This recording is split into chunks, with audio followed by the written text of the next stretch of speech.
सहनावतु सहनौ भुनक्तु सह वीर्यं करवावहै तेजस्विनावधीतमस्तु मा विद्विषावहै।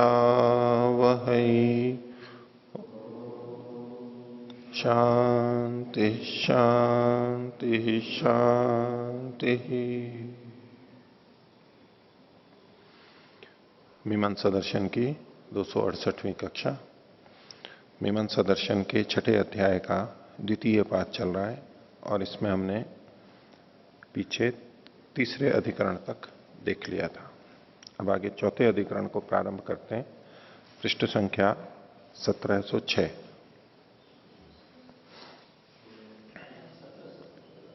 शोधन कर लीजिए उसको। 1706 शीर्षक है प्रारब्ध लौकिक कर्म समाप्ते अनियमाधिकरण। जो लौकिक कर्म प्रारंभ किए हैं उनकी समाप्ति का अनियम है। वैदिक कर्मों में तो प्रारंभ करने पर समाप्ति का नियम था। नियम का मतलब है समाप्त करना ही है, पूरा करना ही है। लेकिन लौकिक कर्मों में भी क्या ऐसा ही लगेगा? बोले लौकिक कर्मों में यह नियम है, वहां समाप्ति का अनियम है। आप चाहे तो समाप्त कर सकते हैं, चाहे तो बीच में छोड़ सकते हैं। क्यों छोड़ सकते हैं?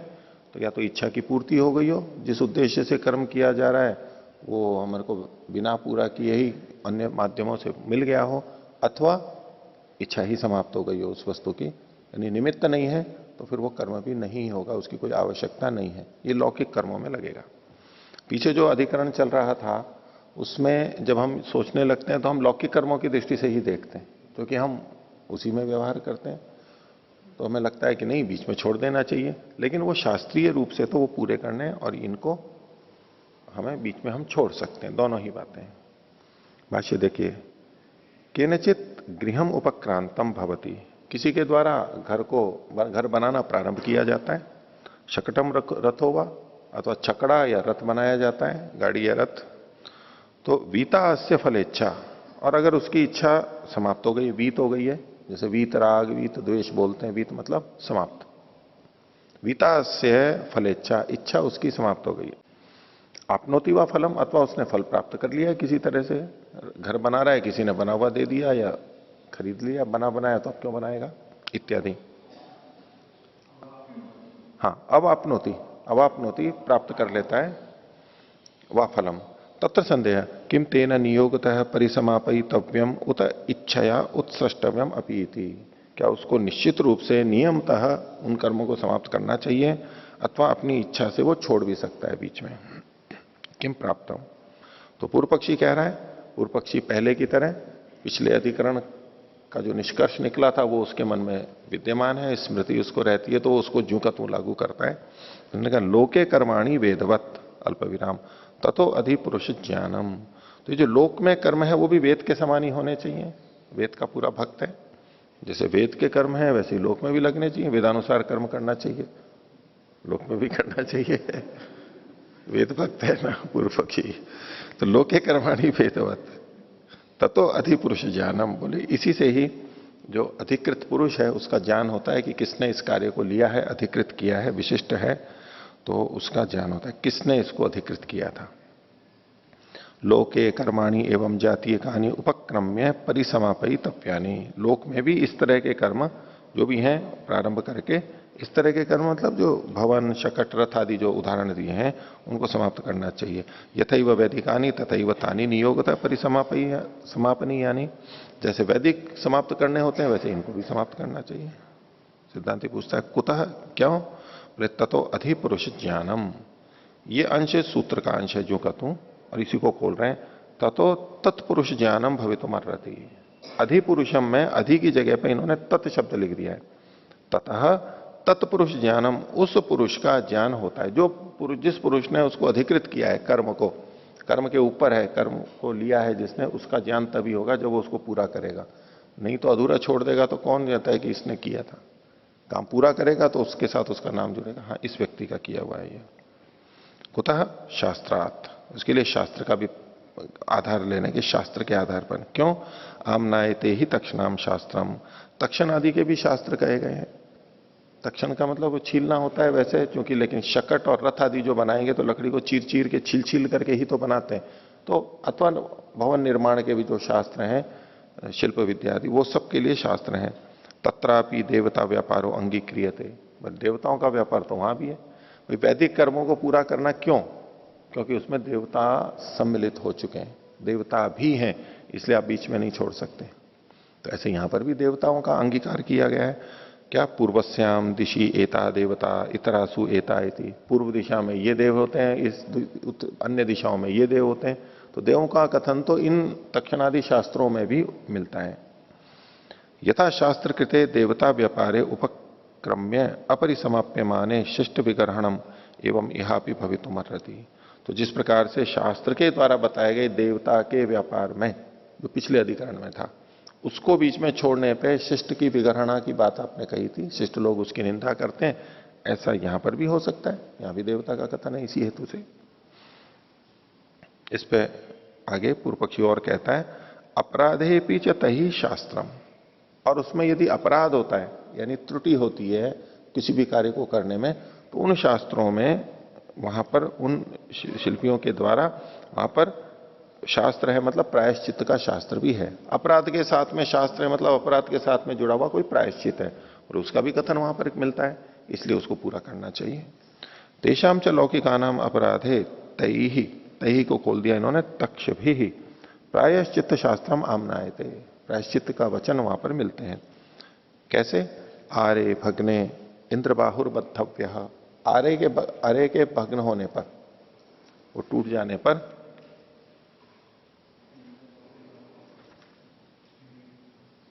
आरा होता है काटने वाला, उसको मानिए, उसके कट काटने पर इंद्रबाहुर्बद्धव्य, इंद्रबाहु से बांधना चाहिए।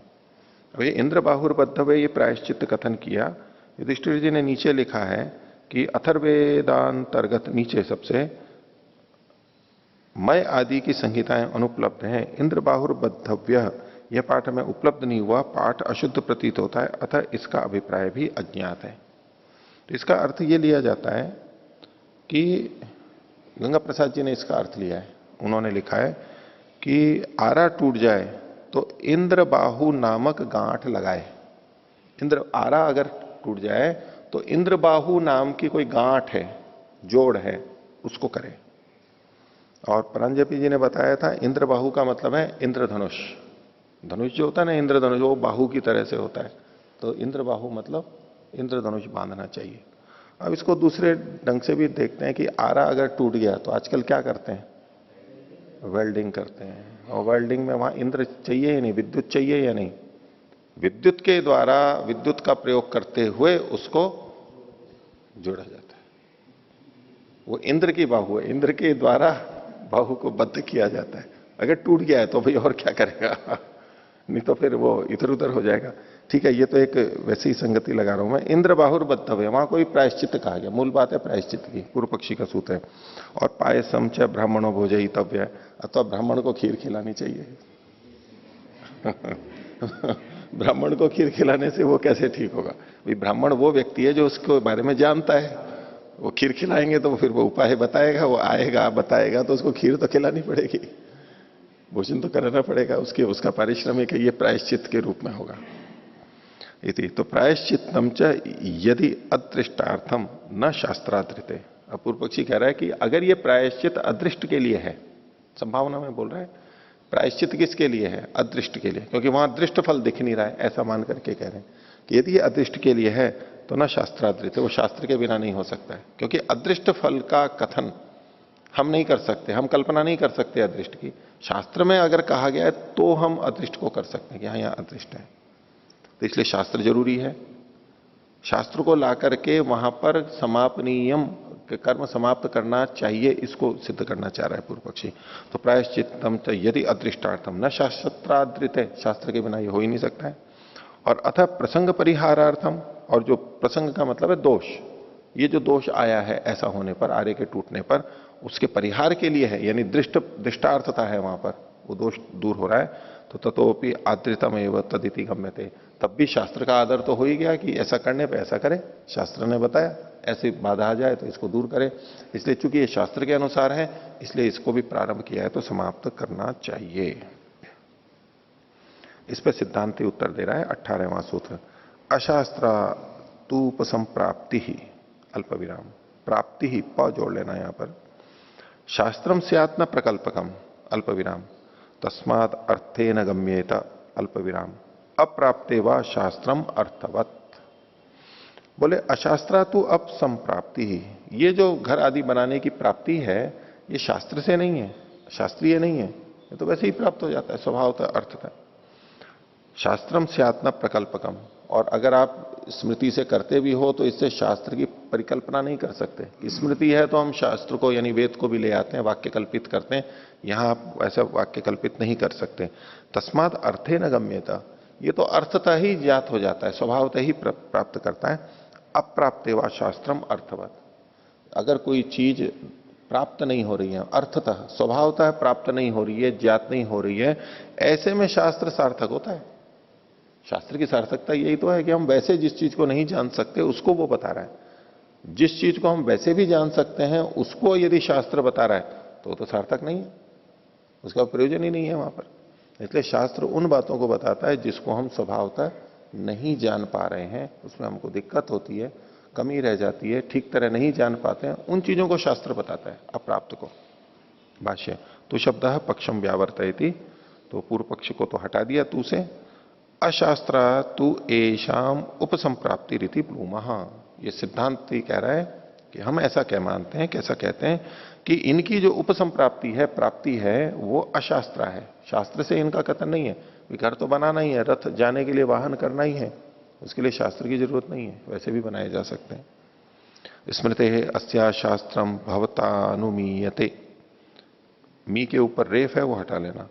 तो ये पूर्व पक्षी को कह रहा है सिद्धांति कि स्मृति है अस्या, इस स्मृति का शास्त्र आपके द्वारा अनुमित किया जा रहा है, आप इसके द्वारा शास्त्र को अनुमान कर रहे हो। जैसे कि हमारे पीछे आया था कि अगर स्मृति में कुछ कहा गया है और वेद में, शास्त्र में वो अगर मिल नहीं रहा है तो श्रुति की कल्पना कर लेनी चाहिए। वो श्रुति के से अविरुद्ध है तो श्रुति की कल्पना कर लेनी चाहिए, हम बना सकते हैं उसके अंदर। तो ऐसे ही अगर आप स्मृति का शास्त्र आप अनुमित करोगे, आपके द्वारा किया जाएगा, लेकिन न शास्त्रम अंतरेण स्मृति ही, लेकिन शास्त्र के बिना तो स्मृति ही नहीं होती है, पहले शास्त्र तो हो फिर स्मृति होती है। इसका कहने का मतलब यह है कि शास्त्र का तो कुछ अता पता ही नहीं है, कुछ भी नहीं है, और स्मृति बना दी, तो स्मृति की प्रामाणिकता तो बिना शास्त्र के होगी नहीं। और स्मृति में कोई चीज कही गई है वो शास्त्र में न हो तो हम शास्त्र को कल्पित करते हैं, लेकिन यहां शास्त्र ही नहीं है और केवल स्मृति हो तो फिर क्या मतलब हुआ।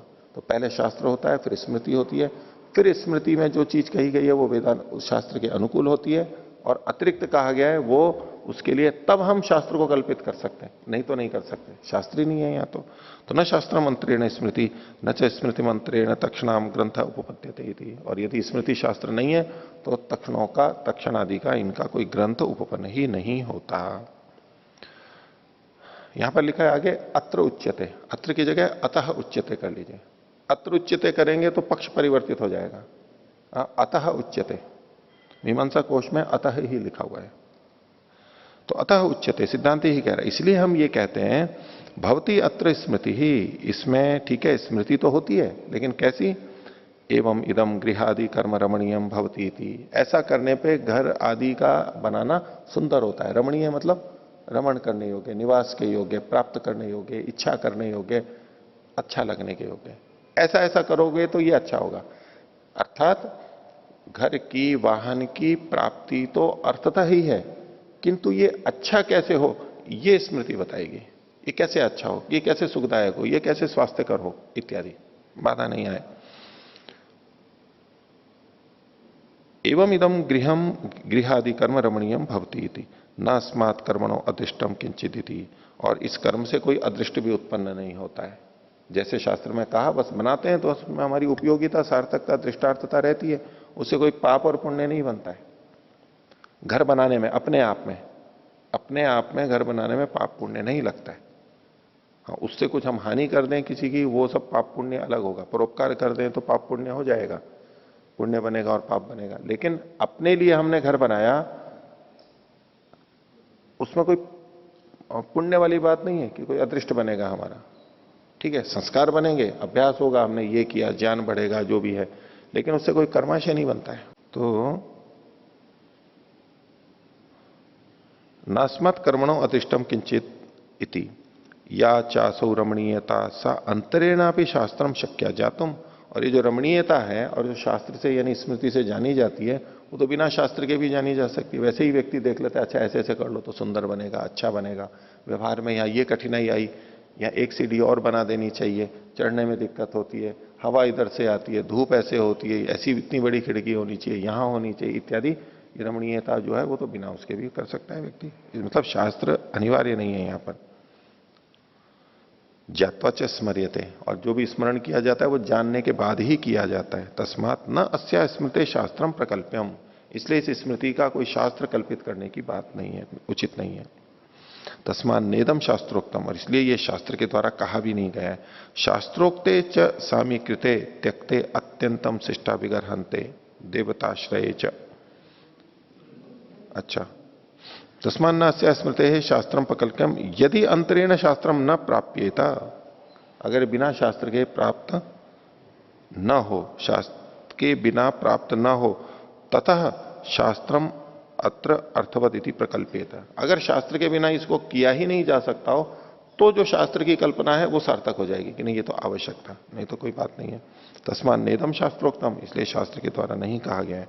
शास्त्रोक्ते च सामीकृते त्यक्ते अत्यंतम शिष्टा विगर्हन्ते, तो शास्त्र के कहे हुए को सामीकृत हो यानी आधा हो, अधूरा हो, ऐसा करने पर, आधा करने पर ही अगर उसको छोड़ देते हैं तो तब शिष्ट लोग अत्यंतम विगर्हन्ते, उसकी तीव्र भर्त्सना करते हैं, अत्यंत विगर्त्सना करते हैं। और देवताश्रय च, और देवता का आश्रय होने पर भी, देवता का आश्रय वहां पर होता है तब शिष्ट लोग उसकी विगणना करते हैं कि आप बीच में नहीं छोड़ सकते। अब आप इस पर पूर्व पक्षी कहता है ननु अत्रापि देवता परिगृहिता अस्याम दिशि इयम देवता यक्षते अस्याम इयम इति। तो बोले देवता तो कथन यहां भी है, जैसा पीछे कहा था पूर्व पक्षी ने, याद दिला रहा है कि ये परिगृहित है कि इस दिशा में ये देवता होता, देवता यहां पर यजन किया जाता और इस दिशा में ये। इस पर सिद्धांति उत्तर दे रहा है, उच्चते पुरुषम अनुदेवता शिष्टा स्मरियंते न गृहम अनु। ये जो देवताओं का कथन है ये पुरुष के अनुरूप कहा जा रहा है, न कि कर्म के प्रति। पुरुष के प्रति कहा जा रहा है कि पुरुष को ऐसा करना चाहिए। यदि ये कर्म के प्रति होता तो कर्म को पूरा करना होता, ये मनुष्य के प्रति है तो उसको पूरा करने की आवश्यकता नहीं है। तस्मात अदोष इति प्रारब्ध लौकिक कर्मण समाप्ते अनियमाधिकरणम, तो इसको तो हम कर ही सकते हैं। पिछले अधिकरण को पढ़ते हुए मन में आ रहा होगा भाई फिर तो सभी चीजें हमारे को करनी ही चाहिए पूरी पूरी शास्त्र के अनुसार। देखो इसमें 1710वें पृष्ठ पर भी लिखा है, नीचे श्लोक लिखा है ना, प्रारभ्यते न खलु विघ्न भये न नीचे। इसमें इसके ऊपर का देखो, हमारी दृष्टि में तो प्रत्येक कर्म चाहे वह वैदिक हो व लौकिक, उसे प्रारंभ करने पर ही उसे समाप्त करना ही चाहिए, अन्यथा शिष्टों द्वारा लोक ग्रह होती ही है। किसी कवि ने ठीक ही कहा है। अभी श्लोक का जो विनियोग यहां पर हो गया है, एक आदर्श की स्थिति है ना कि हमारी दृष्टि में तो कोई भी कर्म हो, लौकिक चाहे वैदिक, उसको बीच में नहीं छोड़ना चाहिए। हाँ, लौकिक कर्म भी बीच में नहीं छोड़ना चाहिए, अन्य आलस्यादि प्रमाणों के, अन्य चीजों के कारण से बीच में छोड़ दिया, पुरुषार्थ की न्यूनता के कारण, वहां तो विगर्हा होगी। लेकिन ये हमारा प्रसंग ही नहीं है। हमारा प्रसंग क्या है, इच्छा की समाप्ति या तो फल की प्राप्ति, ये अगर हो गई है तो बीच में छोड़ा ही जाएगा, वो ये बीच में छोड़ा जाएगा। हाँ, इसमें व्यक्तिगत कार्यों में तो एकदम हम स्वतंत्र होते हैं, जब चाहे छोड़ सकते हैं, लेकिन कई बार वो सामाजिक कार्य होते हैं, उसमें हम अकेले में नहीं छोड़ सकते। कोई व्यक्ति रेलगाड़ी को लेकर के जा रहा है और बीच में विचार आ गया कि मेरे को तो नौकरी छोड़ देनी चाहिए या मेरे को छुट्टी लेनी चाहिए, ये नहीं चलेगा। उसके लिए विधि है, आपको समय पे छोड़ना पड़ेगा। सामाजिक कार्यों में उसको तो पूरा करना ही पड़ेगा, और ना ही मुक्ति के लिए भाग सकता है वहां से। बस को चला रहा है, यद हरेव प्रव्रजेत, यद हरेव विरजेत, तद हरेव प्रव्रजेत। गृहात्वा वनात्वा तो यानात्वा, गाड़ी चलाते चलाते वैराग्य आ गया, गाड़ी को वहीं बीच में छोड़ दी, वेद का आदेश है, मैं तो छोड़ करके जा रहा हूं, अब दूसरी व्यवस्था होगी, यात्री वहां पर बैठे। एक क्षण में भी हो जाता है ना। कई लोग वो चर्चा करते हैं, किसी राजा को वैराग्य हुआ, बहुत उपदेश सुनता था, वैराग्य नहीं हो रहा था। फिर एक दिन वो घोड़े पे बैठ रहा था, तो घोड़े पे बैठते हुए एक पैर को उसने, बाएं पैर को पहले उस पर रखा, क्या बोलते हैं उसको, जिस पे पैर रखते हैं, रकाब, रकाब पे एक पैर रखा और दूसरा पैर बस उठा ही रहा था, अभी बैठा भी नहीं था। उसी क्षण में उसको वैराग्य हो गया। अर्थात वैराग्य किसी भी क्षण हो सकता है। ये कथा सुनाई जाती है प्रवचनों में, आपने किसी ने सुनी होगी कि अगर जिस समय होता है ना तो कभी भी हो जाएगा, उसी क्षण में हो जाएगा वैराग्य, कभी भी हो जाएगा। यानी बीच में कार्य कर रहे होंगे तो भी कभी भी वैराग्य हो जाएगा।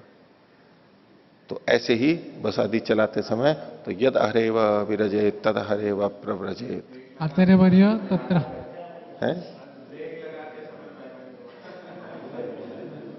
नहीं, ब्रेक लगाने में भी तो मुक्ति में बाधा है। मान लो मुक्ति में जाना है, एक आपको पहले भी मैंने सुनाया था शायद, कि एक बार चर्चा में है कि भाई मुक्ति की कामना कैसी कितनी है, तो बोले कि अगर अभी ईश परमात्मा मुक्ति दे दे तो क्या करो, आप क्या सब काम छोड़ दोगे? सब काम छोड़ दोगे क्या? मुक्ति की हुई तो सब छोड़ दोगे क्या?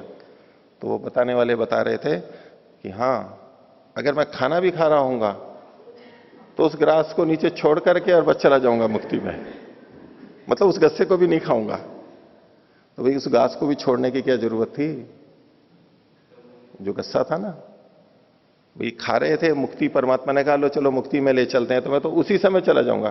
तो बोले कि ग्रास को नीचे छोड़ करके थाली में रख करके मैं उसी समय चला जाऊंगा, भाई उसको भी छोड़ने की क्या जरूरत है? आपने यूं पकड़ रखा है और आप यही तो बताना चाहते हो मैं खाऊंगा नहीं, तो वहां भी छोड़ दो, कौन सा बिगड़ने वाला है वहां पर, चले जाओ मुक्ति में, उसी समय चले जाओ, कोई बात ही नहीं है। वो जो कल कथा सुना रहे थे ना उसकी कंजूस वाली, तो बड़ा आम की जगह छोटा आम, वो महाकंजूस था। तो मैं तो ये सोच रहा था, क्योंकि उन्होंने कहा ना कि आम को बनाया और बना करके थैले में दिया, तो मैं तो सोच रहा था उसके पिता आएंगे तो कहेंगे कि अरे थैला भी क्यों दिया, वो महाकंजूस था, थैले में डाल करके दिया उसे बना करके। नहीं, वो थैला बनाया हुआ था, ये नहीं कहा उन्होंने, बनाया नहीं था, वो कल्पित नहीं था थैला, उसी व्यक्ति का था है ऐसा बताया था कि वो थैला लेकर के आए थे, थैले में डाल करके दे दिया, ये वचन था। उनका कि जब आम भी बनाया था इतना नहीं, लेकिन थैला ऐसा बनाया ये कहानी था, भाई जब कंजूसी ही करनी है आपको तो उसको भी थैले में, क्या थैले को भी यही बना के दे देते और वो कुछ कर देते जो भी था, ठीक है। तो जिसको मुक्ति की प्राप्ति हुई वो तो उसी समय जा सकता। यहां तद अहा लिखितमस्ति, तस्मिन् काले न लिखितमस्ति तद अहा प्रवृत्त दिवस पर्यंतम तो अवकाशमस्ति। फिर तो तीव्र संवेग नहीं है। ये कह रहे हैं यदा हरेव विरजेत, जिस दिन, तो दिन का कहा गया है, क्षण का थोड़ा कहा गया है। अगर सुबह वैराग्य हुआ है तो शाम तक जाए। बस आदि चला रहे हैं तो इसलिए उसके लिए कहा है, और बस आदि नहीं चला रहे हैं तो नहीं। तो वहां जो तात्पर्य है वो कैसा है कि जिस समय, अहर जो है वहां पर काल का, समय का वाचक है, कि जिस समय भी हो जाए। अब उस समय को आप दिन में लो या वर्ष में लो, और अहर को किसको बोलते हैं? दिन को बोलते हैं। और रात्रि में हो जाए तो 24 घंटे का, तो मतलब 24 घंटे की सीमा है उसमें, जब भी है। और अगर दिन में 12 बजे हो तो शुरू के जो 12 घंटे जा चुके हैं रात से या सुबह 6 बजे से, वो चले जाएंगे, या तो पूरा दिन अगले 24 घंटे हैं, या उस दिन का कौन सा विधान है वहां पर? बस यदि चाला यदि नहीं, बस नहीं, ये तो वैसे भी लगेगा ना। आपको वो 24 घंटे मतलब जिस समय वैराग्य हुआ उसके आगे के 24 घंटे मिलेंगे हमारे को, अथवा अगर हमारे को शाम को हुआ तो फिर तो 12 ही घंटे मिलेंगे, चतुर्विंशति और 24 घंटे मिल जाएंगे। चलो तो इतनी तो उदारता है। आगे देखिए, अगला अधिकरण देखिए, 5वां अधिकरण, शीर्षक है निषेधातिक्रमे पुरुष प्रत्यवायाधिकरणम। निषेध का जब अतिक्रमण होता है, निषेध मतलब जिन चीजों का शास्त्रों में निषेध किया कि ऐसा मत करो, उनका जब अतिक्रमण होता है, छोड़ देता है, यानी उसको कर नहीं पाता है, निषेध को टूट जाता है, वो निषेध पालन नहीं कर पाता है, तो ऐसे में किसका दोष होगा? तो बोले पुरुष प्रत्यवायाधिकरणम, ये पुरुष के दोष को माना जाएगा, कर्म के दोष को नहीं माना जाएगा, पुरुष के दोष को माना जाएगा।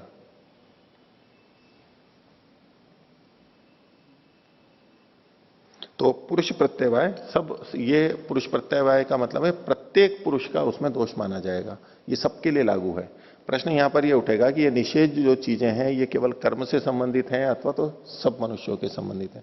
जो उस कर्म को कर रहा है, उस कामना से युक्त कुछ कर्म को कर रहा है, उसी पे लगेगी या सब पे लगेगी? ये यहां पर प्रश्न इन्होंने उठाया है। देखिए, इदम ही उपदेशंती, ऐसा उपदेश मिलता है, न कलंजम भक्षयितव्यम, कलंज का भक्षण नहीं करना चाहिए। कलंज और भी है, नहीं तो प्याज के लिए बोलते हैं, न कलंजम भक्षयितव्यम, प्याज नहीं खाना चाहिए, न लहसुनम, न लहसुन खानी चाहिए, न गृंजनम च, और गृंजन गाजर को भी बोलते हैं, भाई गाजर भी नहीं खानी चाहिए। अब वो देखते हैं तो ये सारे तीनों कंद हैं जमीन में होने वाले, जैनी लोग नहीं खाते हैं कंद चीजें, आलू है, शलजम है, तो ये जो गृंजन है उसके लिए एक तो गाजर है और नहीं तो शलजम अर्थ भी लिया जाता है गृंजन का। गाजर तो ठीक है, शलजम जो होती है ना वो तीखी सी होती है, अलग तरह का उसका स्वाद होता है, तो वो नहीं खाना चाहिए। खैर, ये जो 3 वाक्य इन्होंने लिखे, इसमें निषेध का कथन किया गया है। अब इसकी विवेचना यहां पर चल रही है कि तत्र संदेह किम एवं जातीय कम फल कामे न भक्षयितव्यम, कि इस प्रकार के जो ये द्रव्य हैं ये फल काम को नहीं खाने चाहिए।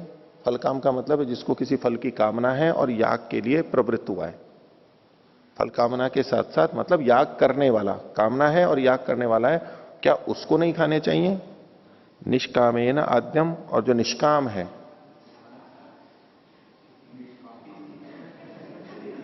उसको खा लेने चाहिए, वो खा सकता है, क्योंकि सकाम लोगों के लिए प्रतिबंध होते हैं, जो निष्काम होते हैं उनके लिए तो कोई प्रतिबंध नहीं होता है, वो सब प्रतिबंधों से ऊपर उठ जाते हैं। नियम आदि जो होते हैं उस सकामों के लिए होते हैं, क्योंकि उसमें सकामता होती है इसलिए नियंत्रण करना होता है। और जो निष्काम होते हैं, अध्यात्म मार्ग में चलने लगते हैं, उनके लिए तो कोई कामना है ही नहीं, निष्काम है, तो इसलिए कैसे भी करो, कुछ भी करो, कोई बाधा नहीं है उसके अंदर। यहां ऐसा अर्थ नहीं है, यहां दूसरा क्या है, निष्कामेन आद्यम। निष्काम का मतलब है जो अयज्ञ करता है, कामना के साथ याग जुड़ा हुआ है, जो कामना वाला नहीं है मतलब तो जो याग नहीं कर रहे हैं। तो प्रश्न ये हुआ कि ये जो निषेध किया जा रहा है वो याग करने वाले के लिए ही है अथवा जो याग नहीं कर रहा है उसके लिए भी ये नियम लगेंगे, निषेध होगा। अथवा नियोग तो वर्जयितव्यम इति, अथवा दूसरा पक्ष है, ये तो अभी तक तो पक्ष ही आया कि जो याग करने वाला है उसको नहीं खाना चाहिए और जो याग नहीं कर रहा है उसको वो खा सकता है। अथवा है नियोग तो वर्जयितव्यम इति, अथवा नियमतः इन चीजों का निषेध सब मनुष्यों के लिए, चाहे वो सकाम हो चाहे निष्काम हो, यानी याग करने वाला हो चाहे नहीं हो, सबके लिए निषेध किया जाता है। तो किम प्राप्तम, ये निषेध क्या कह रहा है, किस पे लागू होगा? तो यहां कुछ कहा तो गया नहीं है, कहा तो गया नहीं है, तो इसलिए कैसे होगा? तो पूर्व पक्षी इसमें बोलता है प्रतिषेधेषु अकर्मत्वात्, प्रतिषेधों में के अकर्म वाला होने से। ये जो प्रतिषेध है ये कोई, इसमें कोई क्रिया तो होती नहीं है। जब कहा न कलंजम भक्षयेत, प्याज को न खाए, न लहसुनम, लहसुन न खाए, तो उसके खाने का जो निषेध है इसमें कौन सी क्रिया हो रही है? न खाने में कोई क्रिया होती है क्या? खाने में तो कोई क्रिया होती है, लेकिन प्याज न खाने में कोई क्रिया होती है क्या? बोले तो क्रिया तो कुछ है ही नहीं इसमें। तो बोले प्रतिषेधेषु अकर्मत्वाद, ये जो प्रतिषेध है इसमें कोई, ये तो अकर्मक है, कोई कर्म तो है नहीं यहां पर। कर्तव्य के लिए क्या है यहां पर? नहीं खाना चाहिए, तो इसमें करना क्या है हमारे को? क्रिया क्या करनी है? सकारात्मक। बोले नहीं खाना चाहिए, बस यही करना है, मत खाओ यही करना है। भाई वो नहीं खाना कोई करना होता है क्या? वो की क्रिया है क्या? उस रूप में पूर्व पक्षी बोल रहा है कि प्रतिषेधेशु अकर्मत्वात् अल्प विराम, ये जो प्रतिषेध है इसके अकर्मक होने से क्रिया स्यात् प्रतिषिद्धा नाम, लेकिन चूंकि यहां पर कर्तव्य की बात कही गई है इसलिए कोई ना कोई क्रिया तो होनी चाहिए। न कलंजम भक्षयेत, इसका मतलब है कलंजस्य अभक्षणम कुर्यात, कलंज का अभक्षण करे, ऐसा अर्थ करे, अभक्षण रूप कर्म करे। तो बोले ये ऐसे तो कुछ होता नहीं है, लेकिन करने के लिए तो कुछ कहा जा रहा है, तो फिर कैसे करेंगे? करना तो है, जो यहां व्यवहार में नहीं हो रहा है तो अब हमको लक्षणा में जाकर के अर्थ लेना पड़ेगा। तो क्रिया स्यात् प्रतिषिद्धा नाम, ये जो प्रतिषिद्ध है उनमें भी कुछ ना कुछ क्रिया तो होनी चाहिए। और वो क्या क्रिया है? वो मानस क्रिया है। मानस क्रिया तो करेगा ना, मैं कलंज नहीं खाऊंगा, ये विचारा ना उसने, संकल्प किया, ये क्रिया हुई या नहीं? क्रिया हुई या नहीं? बस ऐसा करना है। न कलंजम भक्षयेत का मतलब हुआ सकारात्मक क्रिया क्या होगी? ये विचार संकल्प करेगा मैं प्याज नहीं खाऊंगा, ये क्रिया हो गई, हो गई ना। इसलिए कर्तव्यता जो है वो कथन संगत हो गया, पूर्व पक्षी है ये। क्रिया स्यात् प्रतिषिद्धा नाम विभक्तत्वात् अकर्मणाम, क्योंकि जो अकर्म है, न करना है, करना और न करना, यानी शारीरिक और मानसिक क्रियाओं के अलग अलग होने से, भिन्न भिन्न होने से। क्योंकि जो मानस संकल्प है अक्रिया, अक्रिया उसको इसलिए कह रहे हैं कि उसमें शारीरिक क्रियाएं नहीं हो रही हैं, दिख नहीं रही हैं कोई क्रिया, इसलिए उसको अक्रिया कह रहे हैं। लेकिन फिर भी वहां कर्म तो है, मानस कर्म तो है ही, उसके शारीरिक कर्म से भिन्न होने के कारण से। भाष्य देखिए, फलार्थिना न भक्षयितव्यम, जो फल को चाहता है, सकाम है, उसको ये चीजें नहीं खानी चाहिए। अनर्थिनो अनियमा इति, जो अनर्थी है यानी चाहते नहीं है, अनर्थी, जो निष्काम होते हैं ना वो अनर्थी होते हैं। समझ रहे हैं? अनर्थी अनर्थ कर देते हैं, निष्काम कहते ही उसको है जो अनर्थ कर देता है। वही बड़ा अनर्थ कर दिया इस व्यक्ति ने। तो जो सकामी होते हैं वो तो अर्थी होते हैं, और जो निष्कामी होते हैं वो अनर्थी होते हैं। निष्काम व्यक्ति को कोई भी कार्य दे दो ना, संस्था का कार्य, राष्ट्र का कार्य, वो अनर्थ कर देगा। क्यों अनर्थ करेगा? क्योंकि उसका लक्ष्य मुक्ति प्राप्ति है, ये तो है ही नहीं उसका लक्ष्य, इस तरफ ध्यान क्यों देगा वो? इसलिए निष्काम व्यक्ति इन कार्यों को करने में अयोग्य होता है। और स्वामी जी बात इससे निकालेंगे कि इसलिए जो इन कार्यों को करता है वो अर्थी होता है, वो सकाम होता है, और उसको मुक्ति नहीं मिलेगी। इसीलिए जिनको कहा जाता है ना, यद हरेव विरजेत तद हरेव प्रव्रजेत गृहात्मा वनात्मा, क्योंकि उनके जाने पर ही वहां शांति रह सकती है, नहीं तो अनर्थ नहीं तो अनर्थ कर देंगे वो। यहां पर इन जगहों पर आध्यात्मिक व्यक्ति रहेंगे ना, नहीं आप अलग ही रहो, आपका यहां स्थान नहीं है। यहां रहेंगे वो खुद भी परेशान होंगे और दूसरों को भी परेशान कर देंगे। इसलिए घर छोड़ करके जाइए, आप अलग रहिए। यद हरेव विरजेत तद हरेव प्रव्रजेत, एक क्षण भी यहां पर नहीं रहिए। उस दिन, एक दिन से ज्यादा मोहलत नहीं है, 24 घंटे स्वामी जी ने दे दी है मोहलत। 24 घंटे से ज्यादा आप यहां नहीं टिक सकते, जाइए। ये बातें आप वहां जाकर के आश्रम में कीजिए, जंगल में कीजिए। यहां हमारी गृहस्थी में आप मुक्ति का उपदेश करेंगे, हम गृहस्थी कैसे चलाएंगे? हमारा दिमाग आप खराब कर देंगे, हम द्विधा में आएंगे कि ये करें या वो करें। तो इसलिए आप निकलिए यहां से ससम्मान। हम आपके लिए वर्षा ऋतु में श्राद्धादि लेकर के, तर्पण लेकर के पहुंच जाएंगे, आपकी व्यवस्था कर देंगे हम, लेकिन आप कृपया यहां से जाइए, हमारे घर कार्यों में व्यवस्था बाधा मत कीजिए। तो जो निष्कामी होता है वो अनर्थी होता है। तो अनर्थी का मतलब है उसका ये लक्ष्य नहीं है, प्रयोजन नहीं है। खैर, मैं जो इधर उधर कुछ और बातें बोलता हूं वो आपको उसको अलग करके आप देख सकेंगे, क्योंकि आप अभी समझदार लोग हैं। तो क्या पूर्व पक्षी कह रहा है? फलार्थिना न भक्षयितव्यम अनर्थिनो अनियमायति, जो अनर्थी है उसके लिए अनियम है, वो कुछ भी कर सकता है। और उसको आप लौकिक दृष्टि से भी देखो, मुक्तात्माओं को और आध्यात्मिक लोगों को छोड़ दीजिए, जो समाज में याग कर रहा है यानी अच्छे कार्य कर रहा है, अर्थी है, उसको तो नियम से रहना पड़ता है। और जो याग आदि परोपकार के कार्य नहीं करता है, अनर्थी है, अनर्थ करता है, उसको क्या नियम है? वो तो क्या है, कुछ भी खाओ, कुछ भी करो, मेरे को क्या नियम लेना है? कुतः बोले नियमो ही अयम उच्यते, ह्ययम एक य और जोड़ लीजिए इसमें, ही अयम उच्यते। बोले यहां पर ये नियम कहा जा रहा है। अब देखना इस वाक्य की विवेचना चलेगी, न कलंजम भक्षयितव्यम या न लशुनम भक्षयितव्यम, न निषेध है, कलंज एक वस्तु का नाम दिया, भक्षयितव्यम यहां पर तव्यत प्रत्यय है जो कि विधि को बोलता है, कर्तव्यता को, विधि को बोल रहा है ये। अब किसकी क्या यहां पर निषेध किया जा रहा है, वाक्यार्थ बोध क्या बन रहा है, ये पूर्व पक्षी उत्तर पक्षी दोनों अलग अलग ढंग से रखेंगे और फिर वहां पर निर्णय करेंगे। तो बोले इदम न भक्षयितव्यम, इसका क्या अर्थ आएगा, इसे नहीं खाना चाहिए। अब चाहे कलंज में लगाओ, चाहे लहसुन में लगाओ, चाहे गृंजन में लगाओ, कहीं भी इदम न भक्षयितव्यम, क्या है इस वाक्य का अर्थ, न लशुनम भक्षयितव्यम, लशुन नहीं खानी चाहिए।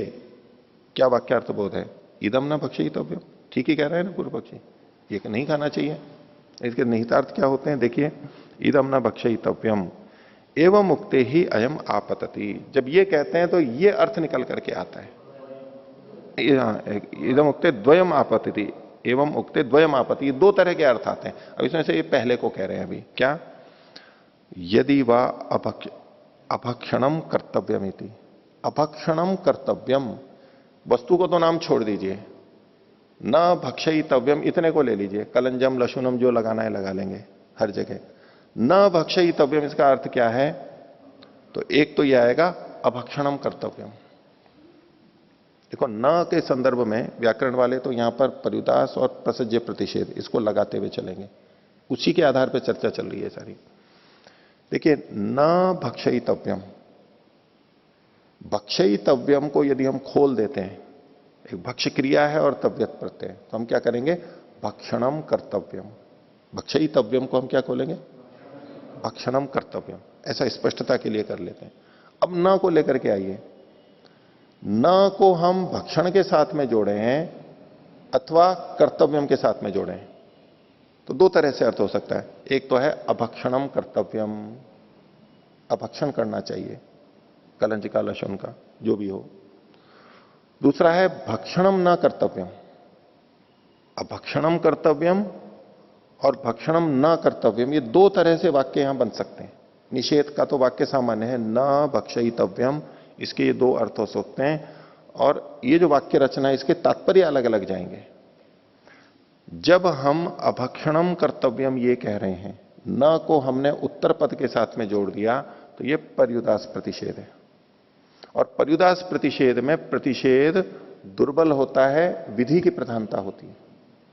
तो जब हम कहेंगे कलंजस्य अभक्षणम कर्तव्यम, कलंजस्य अभक्षणम कर्तव्यम, इसका मतलब है अभक्षणम कर्तव्यम मतलब कलंज भिन्न जो द्रव्य है उसका भक्षण करना चाहिए। कलंज भिन्न जो द्रव्य है, आम है, ककड़ी है, खीरा है, तरबूज है और दूसरी चीजें, इसका वाक्यार्थ बोध कहां पर जाएगा, जैसे कि हम कहते हैं अब्राह्मणम आनया, पर्युदास के लिए उदाहरण है, अब्राह्मणम आनया, तो हम कहते हैं कि तद भिन्न तत्सदृश को, ब्राह्मण भिन्न को लेकर के आओ, मतलब लाने का निषेध नहीं किया जा रहा है। एक तो है ब्राह्मणम मां आनया या न आनया, एक है अब्राह्मणम आनया, अब ब्राह्मण को लेके आओ, तो क्षत्रिय वैश्य को लेके आते हैं। और जब हम कहते हैं ब्राह्मणम न आनया, आनय या तो आनय मिलाकर के बोलेंगे तो होगा कि ब्राह्मण को मत लेकर के आओ। तो दोनों में निषेध तो दोनों में है, लेकिन एक में तदभिन्न तत्सदृश का ग्रहण होता है, वहां विधि की प्रधानता होती है। और जहां न क्रिया के साथ में जुड़ेगा कि ब्राह्मणम न आनया, उस स्थिति में निषेध की प्रधानता होती है, विधि की प्रबलता नहीं होती है, और जो शब्द है उसका निषेध होता है। तो अब यहां पर देखिए, लशुनम न लशुनम भक्षयितव्यम, अब इसमें क्या होगा, जब हम कहेंगे लशुनम या लशुनस्य अभक्षणम कर्तव्यम, लशुनस्य अभक्षणम कर्तव्यम, इसका मतलब है कर्तव्य का निषेध नहीं किया जा रहा है, लशुन के अभक्षण का कर्तव्य है, यानी लशुन भिन्न उस जैसी और दूसरी चीजें उनको खाना चाहिए, खाने में विधि होगी वहां पर, तो अन्य चीजों को खा सकते हैं, ये इसका अर्थ निकलेगा। और यदि हम यूं कहेंगे न कर्तव्यम, लशुन भक्षणम न कर्तव्यम, न को अब हम कर्तव्य क्रिया के साथ में जोड़ रहे हैं, तो इसका मतलब है कि बस लशुन नहीं खानी चाहिए, ये निषेध किया जा रहा है। दूसरी चीजें खानी चाहिए ये विधि नहीं है यहां पर, अगर ये दूसरा अर्थ लेते हैं। यह है प्रसज्य प्रतिषेध।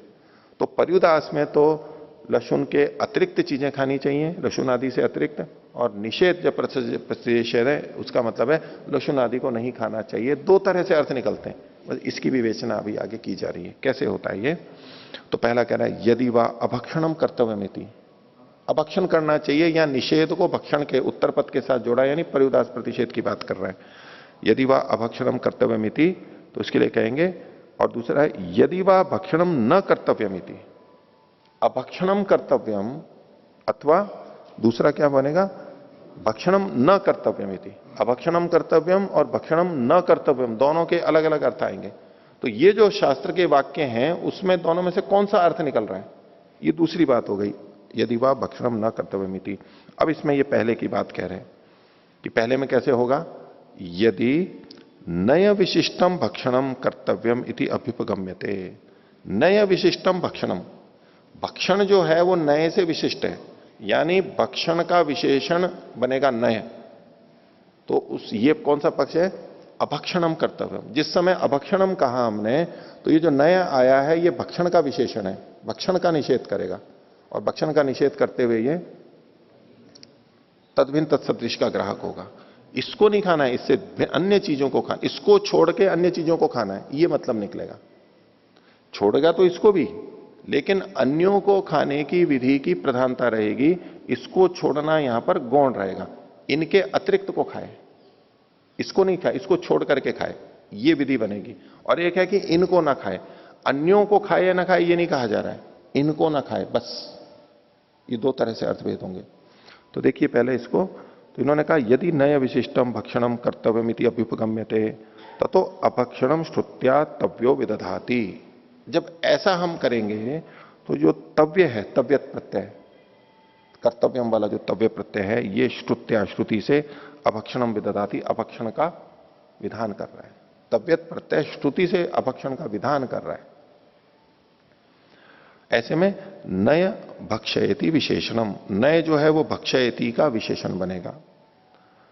तद व्यापाराच कर्तव्यतया नय न संबद्धते, और उस भक्षण के व्यापार की कर्तव्यता से नय संबंधित नहीं होगा। ये जो कर्तव्यम के साथ में है वो नय नहीं जुड़ेगा। ये पहले वाले अर्थ को बता दिया इन्होंने पर्युदास प्रतिषेध। अब प्रसज्य प्रतिषेध के लिए कह रहे हैं अथ नयर्थः कर्तव्य, नयर्थः कर्तव्य ततो वाक्येन विधानम। जब नय का अर्थ कर्तव्य के, नय करना चाहिए मतलब निषेध करना चाहिए, ये जब होगा तो वहां पर जो विधान होगा वो वाक्य से होगा। अर्थात पर्युदास प्रतिषेध होगा ये श्रुति से होगा, और प्रसज्य प्रतिषेध होगा तो ये वाक्य से होगा। और ऐसा होने पर वाक्य ने विधानम भक्षयतिश्च नया विशेषणम, और ऐसे में जो भक्षयति का ये जो है इसका ये क्रिया का विशेषण नहीं, भक्षयति जो है वो नय का विशेषण बनेगा। हाँ, पहले तो क्या था, पर्युदास में नय भक्षयति का विशेषण बन रहा था अभक्षणम, और प्रसज्य प्रतिषेध में क्या होगा, ये जो भक्षयति है ये नय का विशेषण बनेगा कि जो नहीं करना चाहिए। क्या नहीं करना चाहिए, भक्षण नहीं करना चाहिए। कौन सा भक्षण नहीं करना चाहिए, कलंजी या लहसुन विशिष्ट जो भक्षण है वो नहीं करना चाहिए। तो ऐसे में भक्षयति नय का विशेषण बनेगा। विशेषण विशेषण में भेद हो रहा है। श्रुतिश्च वाक्यात बली, ऐसी सिद्धि है कि श्रुति वाक्य से बलवती होती है। तो यहां पर क्या अर्थ निकलना चाहिए, तस्मात् अभक्षणम कर्तव्यमिति गम्यते। पर्युदास लेके कह रहा है अभक्षण करना चाहिए, यानी तद्भिन्न चीजों को करना चाहिए। ये तो अभी तक अर्थ निकला। अब इसके आगे क्या आएगा, बोले अभक्षणम च भक्षणाभाव। यूं कहा कि अभक्षणम कर्तव्यम, अभक्षण को करना चाहिए। तो अभक्षण जो है वो तो भक्षण का अभाव है, न तस्य कर्तव्यता अस्ति, उसको कर्तव्य से कैसे जोड़ेंगे। यानी वाक्य का अर्थ ही संगत नहीं लग रहा है। अभक्षण करो तो क्या क्या मतलब लगेगा, बिना मुख में कोई चीज डाले हम क्या मुंह चलाएंगे, क्यों करेंगे। यह है क्या अभक्षणम कर्तव्य, करना तो है कुछ ना कुछ, नहीं ये तात्पर्य नहीं है यहां पर। तो बोले ये संगत नहीं लग रहा है। श्रुति की प्रबलता से यहां पर पर्युदास प्रतिषेध प्राप्त हुआ, किंतु उस व्यवहार में नहीं आ रहा है, कर्तव्यता कुछ उसमें है ही नहीं। न तस्य कर्तव्यता अस्ति तस्मात यस तत्र मानसो व्यापार सह यह उपदिश्यते। इसलिए जो उसका मानसिक व्यापार है उसका यहां पर उपदेश किया जा रहा है। ये न उपाय ने नए विशिष्टम भक्षणम भवति। ये मानसिक वो उपाय है जिससे नए विशिष्ट भक्षण हो जाएगा। नए भक्षण, नए से विशिष्ट जो भक्षण है उसकी कर्तव्यता आ जाएगी। क्या? कलंज नहीं खाना चाहिए, ये मन में संकल्प लिया है तो व्यवहार में नहीं आते हुए वो यहां पर आ रहा है, यहां कर्तव्यता भी हो रही है और श्रुति अर्थ भी आ रहा है। पूर्व पक्षी ने अपने अर्थ को ऐसे संगत करके बताया। और उसमें कैसे करेंगे? पूर्वम नय भक्षण नहीं, भक्षयत्यो संबंध। पूर्वम नय भक्षयत्यो संबंध। नय और भक्षयते का भक्ष धातु का संबंध बनेगा। न भक्षयितव्यम, तो नय का पहले भक्ष के साथ में संबंध बनेगा। ततो विधानम, फिर तव्यत प्रत्यय वहां पर उसका विधान करेगा। जैसे कि पहले उदाहरण आया, उसको उदाहरण के लिए नोद्यंतम आदित्यम ईक्षेता इत्येवम आदिशो। नोद्यंतम आदित्यम ईक्षेता, उगते हुए सूर्य को ना देखे।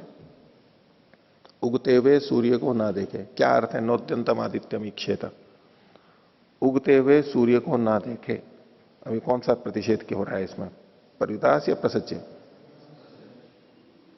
प्रसज्य प्रतिषेध। उगते हुए सूर्य को ना देखे, इसको संस्कृत में बोलता हूं। एक तो है अनुद्यंतम आदित्यम ईक्षेत। अनुद्यंतम आदित्यम ईक्षेत। नोद्यंतम है ना, तो न को अनुद्यंतम के साथ, अनुद्यंतम आदित्यम ईक्षेत, यह पर्युदास प्रतिषेध है कि उगते हुए से भिन्न जो सूर्य है उसको देखे। देखने की विधि हो जाएगी। उगते हुए को छोड़ करके बाकी जो सूर्य है उसको देखे, ये प्रसज्य प्रतिषेध नहीं, पर्युदास प्रतिषेध हो जाएगा। और दूसरा करेंगे तो क्या होगा? उद्यंतम आदित्यम न ईक्षेत। उद्यंतम आदित्यम न ईक्षेत। अब जो निषेध किया जा रहा है, भाई उगते हुए सूर्य को ना देखे, बाकी समय का जो सूर्य है उसको निषेध करना ना करना वो कुछ नहीं कहा जा रहा है, बस केवल इतना कहा जा रहा है उगते हुए सूर्य को ना देखे। ये दो तरह से अर्थ निकलेगा।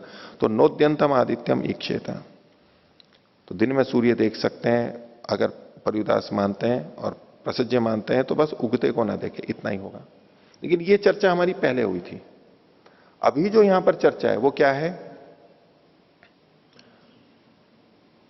ईक्षणम कुर्यात, ईक्षणम अनीक्षणम कुर्यात या ईक्षणम न कुर्यात। अभी हम यहां पर चर्चा कर रहे हैं, ये जो निषेध चल रहा है उद्यंतम आदित्यम यानी अनुद्यंतम आदित्यम ईक्षेता और उद्यंतम आदित्यम न ईक्षेता, ये चर्चा हमारी पहले हुई थी। अभी किस पर केंद्रित है? ये ईक्षणम अनीक्षणम कुर्यात। एक बात, ये अनीक्षणम कुर्यात कौन सा प्रतिषेध होगा? पर्युदास होगा कि ईक्षण को छोड़ करके और कुछ करे उसका। और प्रसिद्ध प्रतिषेध होगा ईक्षणम न कुर्यात। तो यहां दोनों में से कौन सा अर्थ है? अनीक्षणम कुर्यात अथवा ईक्षणम न कुर्यात। उद्यंतम आदित्यम साथ में जुड़ जाएगा दोनों जगह पे। तो देखिए, यथा नोद्यंतम आदित्यम ईक्षेत इत्येवम आदिषु प्रजापति व्रतेषु कुर्वतः फलम अकुर्वतो न फलम न दोष। तो पीछे आए थे प्रजापति आदि के जो व्रत हैं उनमें यह भी था, उसको करते हुए को फल होता है। जो इन व्रतों को कर रहा है उसको तो फल होगा। और अकुर्वतो न फलम न दोष है, और अगर उन व्रतों का जो पालन नहीं कर रहा है, उन कर्मों को नहीं कर रहा है, और नोद्यंतम आदित्यम ईक्षेत का वो पालन नहीं कर रहा है, तो उसको ना तो दोष है और नहीं कोई फल है। यानी कर्म करते हुए जब इन व्रतों का पालन करते हैं तब तो फल होगा, और जो इन कर्मों को नहीं कर रहा है, निष्काम है, वो इनको करे या ना करे, अगर वो इनको नहीं करता है तो ना तो कोई फल है ना कोई दोष है, तटस्थ है, कुछ भी नहीं है। ठीक है, ऐसा ही यहां पर लशुन आदि पे भी लगाएंगे। आगे देखिए, एवं इहापि, ऐसा यहां पर भी होगा। और विभक्तत्वाद अकर्मणाम, ये सूत्र का अंश है, विभक्तत्वाद अकर्मणाम, उसको खोल रहे हैं आगे। नात्र कर्म प्रतिषिध्यते, यहां पर कर्म का प्रतिषेध नहीं किया जा रहा है, कर्म का प्रतिषेध नहीं है। फिर क्या है? अकर्म मात्रम उपदेश्यते, यहां पर अकर्म मात्र का उपदेश किया जा रहा है, विधि हो रही है। अकर्म क्या है? संकल्प, यानी शारीरिक क्रिया नहीं है, मानसिक रूप से किया जा रहा है। न कलंजम भक्षेत का मतलब है मन में उसके संकल्प खाने का निषेध करे, ये कर्तव्य कर्म होगा। अन्यथि कर्म भक्षणम प्रतिषिध्यमानम अन्य कर्म मानस संकल्पयति, ये जो भक्षण कर्म प्रतिषिध्यमान है वो एक अन्य होता है, और जो मानस संकल्प है वो अन्य होता है। जो सूत्र में कहा ना विभक्तत्वाद अकर्मणाम, उसके दोनों परस्पर भिन्न होने से ये पूर्व पक्ष आया। इस पे सिद्धांति कहता है 20वां सूत्र, शास्त्राणाम स्वार्थवत्वेन पुरुषार्थो विधीयते अल्प विराम। शास्त्राणाम तो अर्थवत्वेन, हाँ, शास्त्राणाम तो अर्थवत्वेन पुरुषार्थो विधीयते अल्प विराम तयो असमवायित्वात् तादर्थे विध्यति क्रमः। बोले शास्त्राणाम तो अर्थवायित्वात्, शास्त्र जो होते हैं वो प्रयोजन वाले होते हैं, उसका अर्थ होता है, इसलिए पुरुषार्थो विधीयते, यहां पर फल का विधान किया जा रहा है। तयो असमवायित्वात्, यहां उन दो का असमवाय होने से, दो का मतलब है कि ये जो नोद्यंतम आदित्यम ईक्षेत है, इसके पहले एक वाक्य है और बाद में भी एक वाक्य है, उसको इन्होंने नीचे लिखा है, देखिए सूत्रार्थ में, प्राजापत्य व्रतों में शास्त्राणाम तस्य व्रतम, ये तस्य व्रतम एक तो पहला वाक्य हुआ, फिर है नोद्यंतम आदित्यम ये दूसरा, और एतावता हैनसा अयुक्तो भवति। तस्य व्रतम मतलब ये व्रत है उसके, प्राजापत्य व्रत, फिर नोद्यंतम आदित्यम ईक्षेत है, ये व्रत का नाम आ गया, और फिर अंत में कहा एतावता हैनसा अयुक्तो भवति, ऐसा ये जो व्रत का पालन करने से ये पाप से युक्त नहीं होता है। तो 3 वाक्य हुए, तो इसमें जो पहला और तीसरा वाक्य है उसके लिए यहां पर कहा गया तयोः असमवायित्वात्। ये जो पहला और तीसरा वाक्य है उसका समवाय यहां पर नहीं है। यहां पर कहां पर, ये जो कलंज भक्षण, लशुन भक्षण और गिंजन भक्षण का निषेध है, वहां पर ये नहीं है। नोद्यंतम आदित्यम ईक्षेत में तो ये आगे पीछे के वाक्य हैं, लेकिन यहां ये 2 आगे पीछे के वाक्य नहीं, उनका समवाय यहां पर नहीं है, इसलिए इनको नोद्यंतम आदित्यम ईक्षेत की तरह से नहीं देख सकते।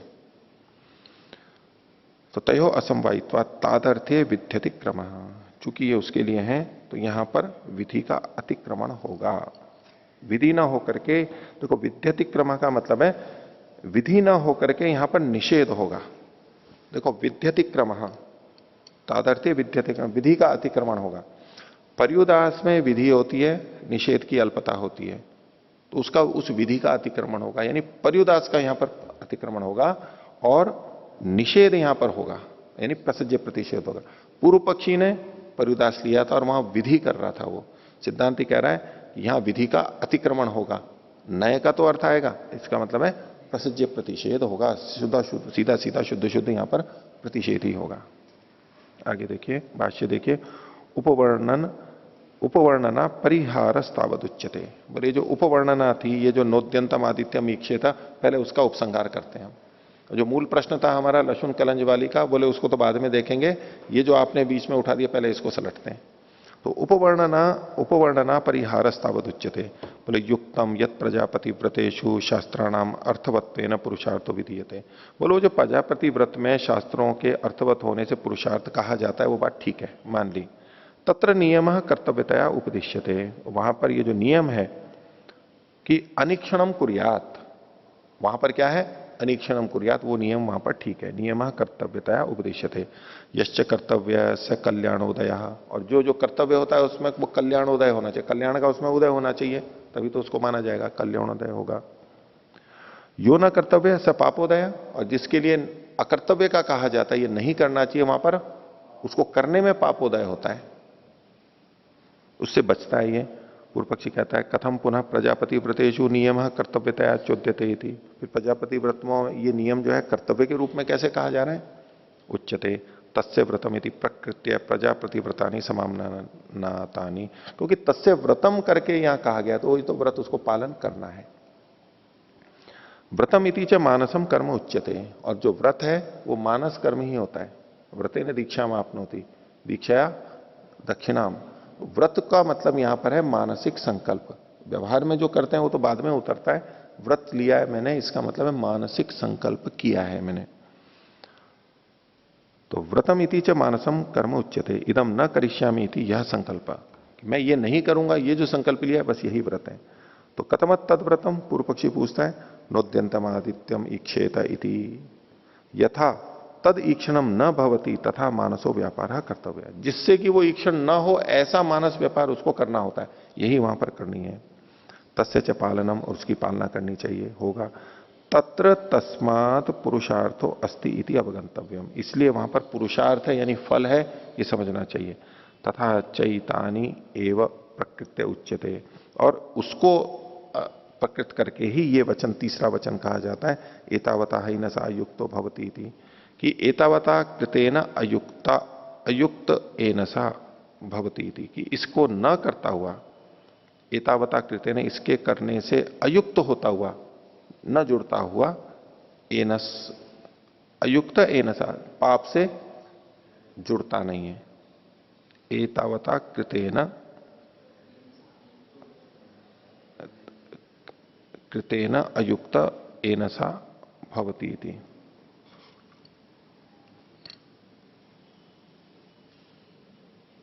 एतावता हैनसा अयुक्तो भवती, इससे एतावता कृतेन ऐसा करने पर, यानी ये जो मानसिक संकल्प है इसके करने पर, एनसा अयुक्तो भवती पाप से युक्त नहीं होता। अतः तयोर असंवायित्वम, लेकिन यहां पर इन दो वाक्यों का तस्य व्रतम और एतावता हैनसा, इसका असंवायित्व नहीं है। यह क्रिया प्रतिषिध्यते न अक्रियोपदिश्यते, यहां पर क्रिया का ही प्रतिषेध किया जा रहा है, न कि अक्रिया का उपदेश किया जा रहा है।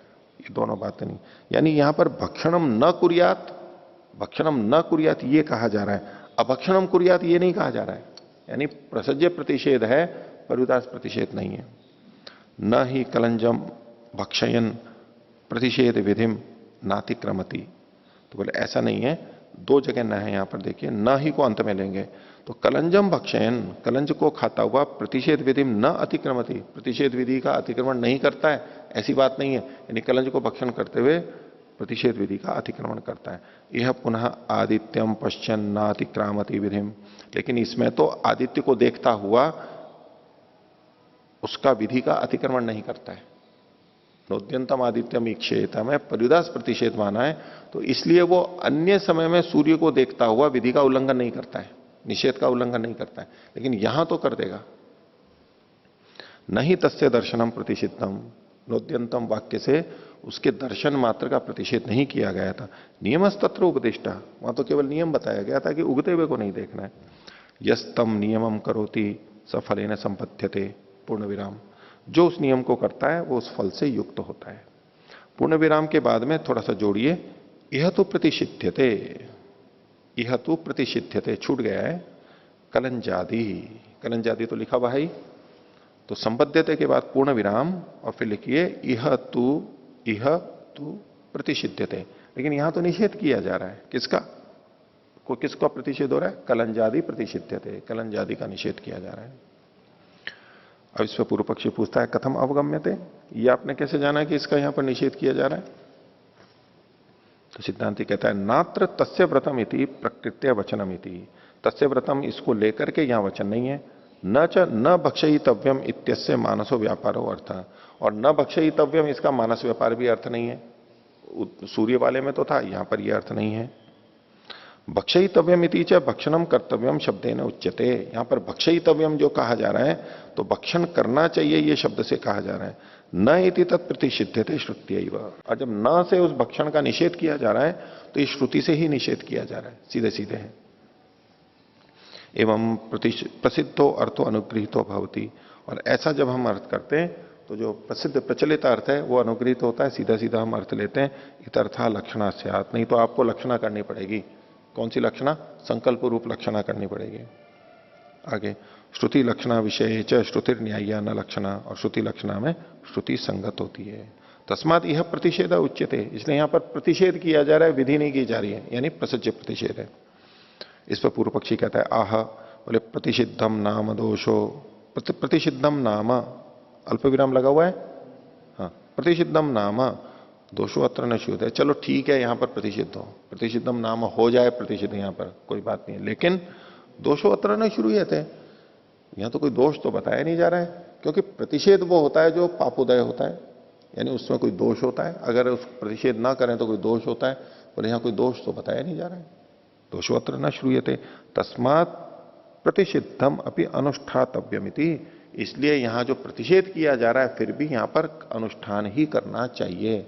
पूर्व पक्षी कह रहा है क्या अनुष्ठान करना चाहिए, मानस संकल्प, जैसे नोद्यंतम में था, तो यहां पर कुछ ना कुछ अनुष्ठान होना चाहिए। आप प्रसिद्ध प्रतिषेध लगा दो तो भी, चूंकि दोष यहां पर कथन नहीं है, इसलिए आपको कुछ ना कुछ तो करना पड़ेगा, और वो मानस संकल्प होगा। कर्तव्यम इति, यहां पूर्ण विराम ले लीजिए। इस पर सिद्धांति कहेगा कल्पयिष्यते इति चेत, अगर दोष को भी कल्पित कर लें तो पूर्व पक्षी अपनी तरफ से सिद्धांति के मुंह से निकलवा रहा है कि अगर ऐसा कह दिया जाए तो कि चलो ठीक है दोष नहीं लिखा है तो हम दोष कह देंगे, कल्पना कर लेंगे। तो उससे पूर्व पक्षी कहता है न प्रमाणाभावात, नहीं आप दोष की कल्पना यहां नहीं कर सकते क्योंकि उसमें कोई प्रमाण नहीं है। इस पे सिद्धांति कहता है अर्थापत्ति प्रमाणम, नहीं यहां पर अर्थापत्ति प्रमाण तो है, वो भी तो 8 प्रमाणों में से एक होता है, तो अर्थापत्ति से पता लगता है कि दोष होना चाहिए। क्यों?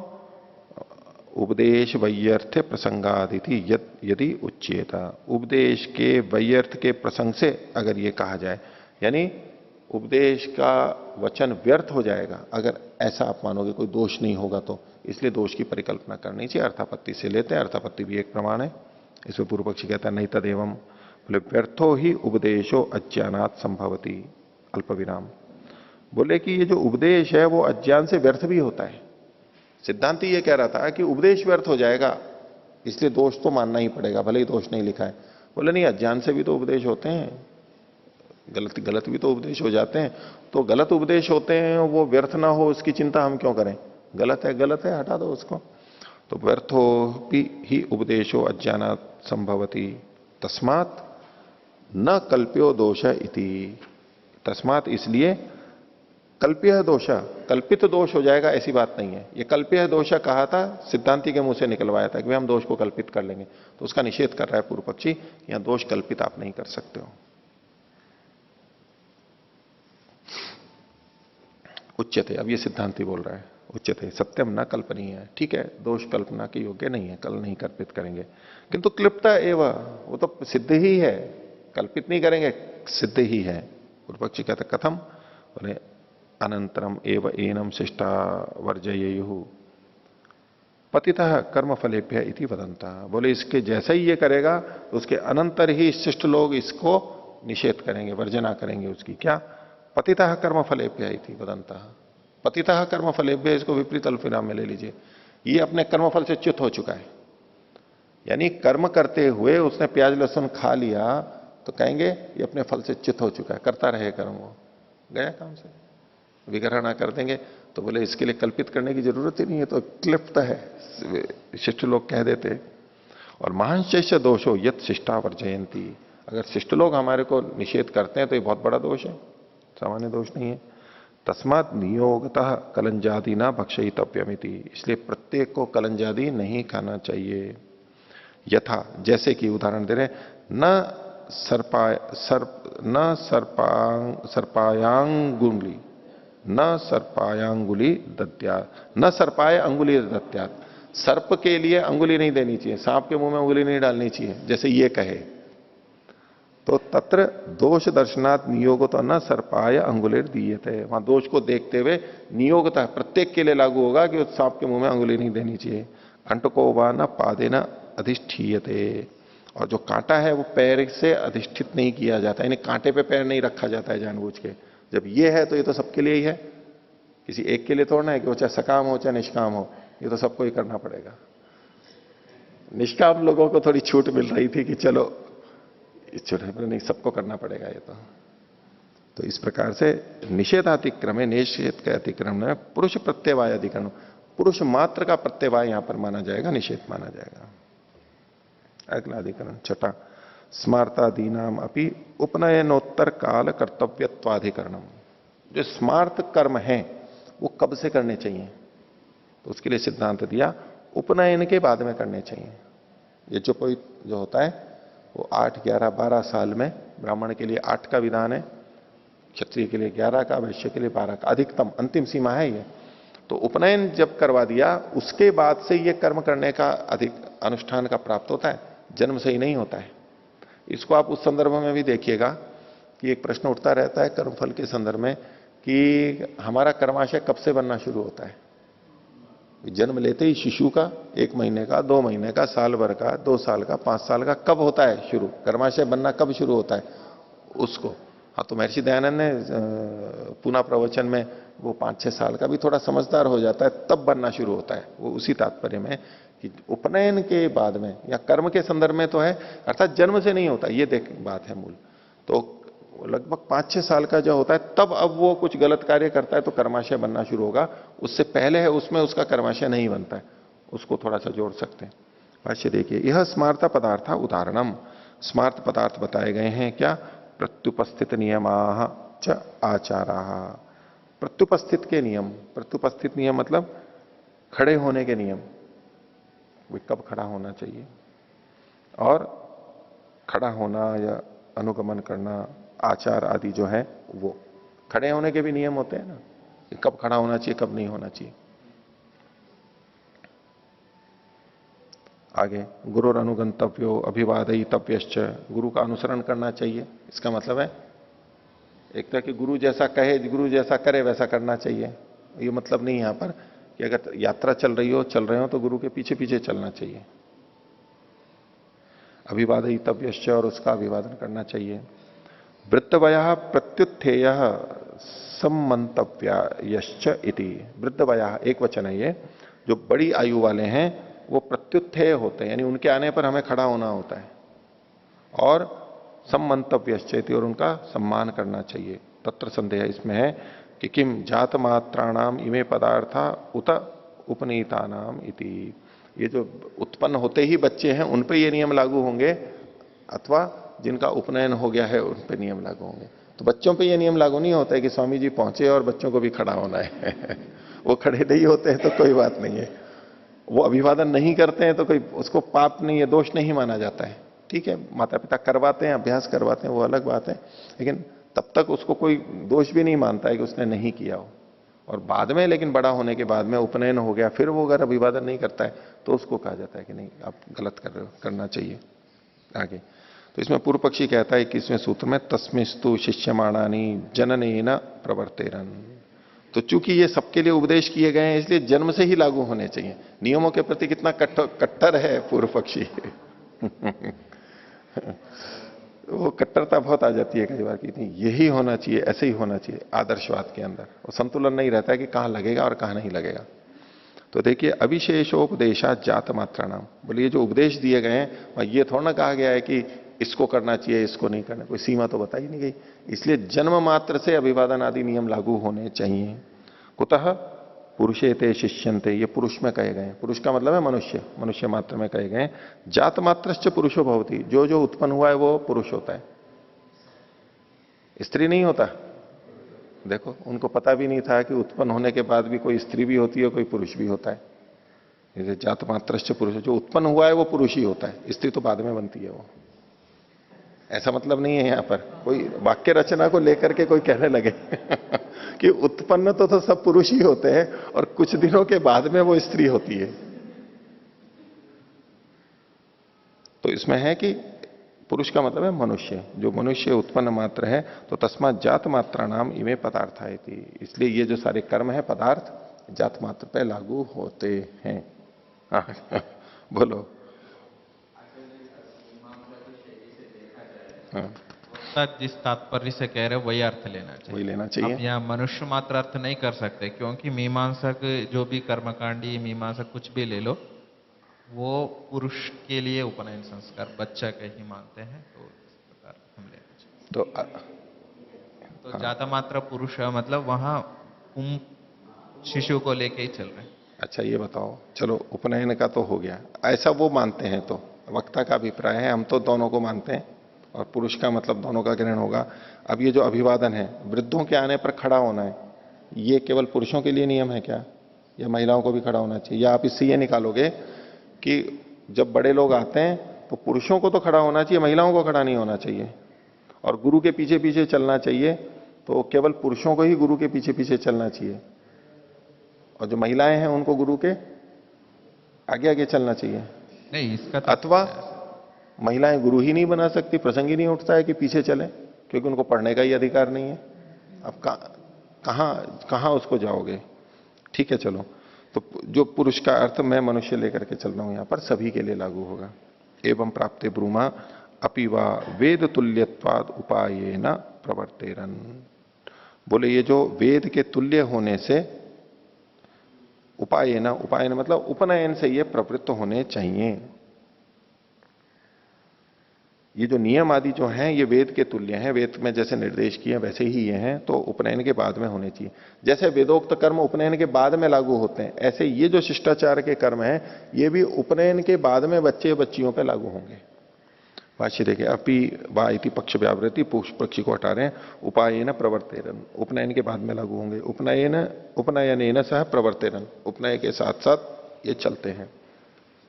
वेद तुल्यत्वात्, वेद तुल्यत्वात् सूत्र का अंश है, उसको खोल रहे हैं। वेद तुल्य ही स्मृति ही, ये जो स्मृति ग्रंथों में ये चीजें कही गई हैं वो वेद के तुल्य ही हैं, उनके अनुरूप होने से। वैदिकाय व पदार्थ स्मरियंते इत्युक्तम, क्योंकि स्मृति ग्रंथों में वैदिक पदार्थों का ही स्मरण किया जाता है वेदानुकूल होने से। वैदिकाश्च पदार्थ उपनयनोत्तर काले समामनाता, और वेदोक्त जो कर्म है, कर्म कांड है, ये उपनयन के बाद ही लागू होते हैं, उससे पहले नहीं होते हैं। स्मार्ताश्चैते वैदिका एवं, ये स्मार्त हैं ये भी वैदिक हैं।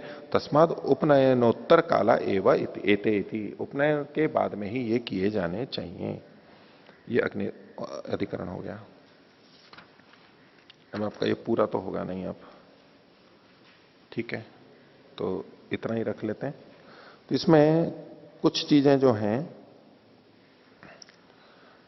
सीधे सीधे वैसे कर्म की बात नहीं कही गई, लेकिन हम इससे एक संकेत निकाल सकते हैं। जो प्रश्न उठता है कि कर्माशय कब से बनना प्रारंभ होता है, तो उपनयन आदि के बाद में थोड़ा सा शिष्टाचार हो जाता है। तब ब्राह्मण का बच्चा है, उसका उपनयन 8 साल तक, उससे पहले पहले हो जाना चाहिए, वो अधिक समझदार होता है, ज्ञान के।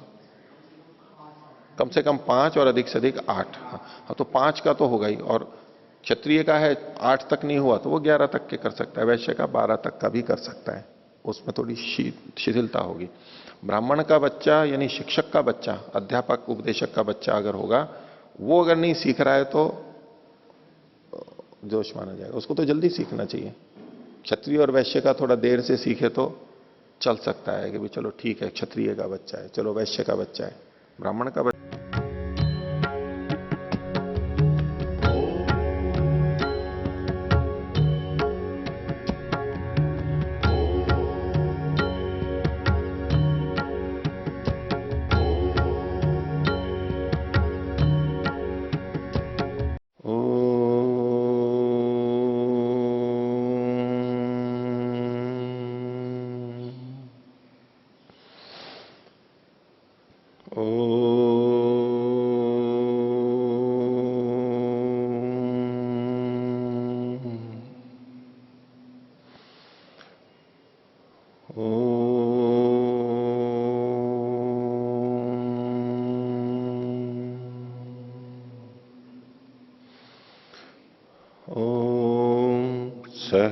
सहनावतु सहनौ पुनक्तु सह वीर्यं करवावहै तेजस्विनावधीतमस्तु मा विद्विषावहै। शांति शांति।